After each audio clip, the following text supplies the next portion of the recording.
Hi, this micro lecture deals with, in my humble opinion, how to prepare to pivot your class for online instruction. First, I know many people are very concerned about the technology. Let's forget tech for now. So let's completely forget technology because, again, in my opinion, the real work has less to do with technology than with thinking about your course and what you're going to do with it. You know how you wanted to teach your course in a traditional classroom environment, but that's not the situation we face in fall 2020.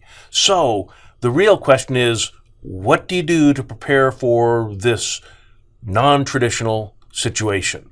There are some components that you think really need to be synchronous in real time.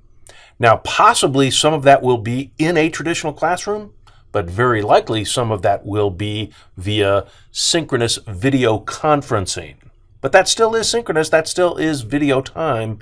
You are physically distant, but you are, together, in the same virtual place. But there are some things that don't need to be in real time. So those are the asynchronous components that you're going to prepare for your students to get on their own time. So start with your syllabus and a yellow pad and think about those fundamental differences between what really should be synchronous and what doesn't have to be, what you can then prepare asynchronous components for. First, some nomenclature. We all know our traditional classroom and now distance learning, online learning. Online learning traditionally has been asynchronous, but now remote learning has an asynchronous component and a synchronous component. That synchronous component could be actual real class, but it could also be a virtual class.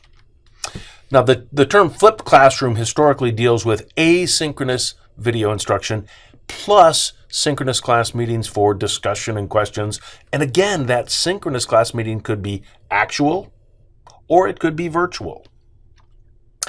Regardless of the terminology that you use, what we're looking at in fall 2020 is non-traditional.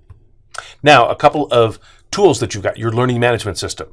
You've got communications, the LMS for communications, to distribute learning materials, whether they're readings or instructional media, and to deliver and to receive assignments and quizzes, and to foster online discussions. HyFlex is simultaneous traditional classroom and virtual. For many in fall 2020, this could be the best of all worlds. Students choose to attend whichever way works better. This, of course, assumes that the instructor, the professor, can be in the physical traditional classroom. I know in some instances that just will not be the case. But it still boils down to, you, your students, and your learning objectives. You know how you wanted to do that in a traditional classroom, and now we need to figure out how to do that in perhaps a hybrid or perhaps an entire virtual classroom. Online course design best practices. A lot of people have been talking about online course design best practices. This is not a MOOC, a massive open online course. And so what traditionally people talk about, online best practices don't work here because you are pivoting your course for remote instruction. You are not creating a standalone online course. Don't reinvent the wheel, but this is a different situation, so put air in the tires. Do look at those components of what would generally be considered best practices for online and figure out how to utilize those in your new non-traditional class. You do want to figure out how to give your students information about yourself, clearly communicate what expectations are, our traditional syllabus, how you are going to utilize technology. Communications are absolutely critical, how you're going to best communicate with your students. And then, of course, how to achieve your objectives, your learning objectives, how to give out and receive assignments, how you're going to assess student performance, and which is even more critical in our non-traditional environment, how to involve active learning for your students. So back to your syllabus in the yellow pad, and how are you going to marry these things together? You know how you did it in a traditional class. How are you going to do it in your non-traditional class? And you've got tools to help you, and these are the tools that we've got for our non-traditional class: our learning management system tools, our video conferencing tools, and our instructional media tools. And those, we have great detailed description of how to utilize those in section 2 for learning management systems. There's a complete set of micro lectures for Blackboard and a separate complete set of micro lectures for Canvas. Sorry, Moodle people, Moodle is not supported here.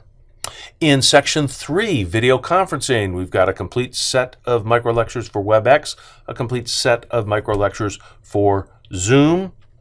And then in section 4 for instructional media, we've got a lot on creating instructional videos, regardless of whether you use Presenter, Adobe Presenter, or PowerPoint, or Studio if you've got Canvas, or Panopto.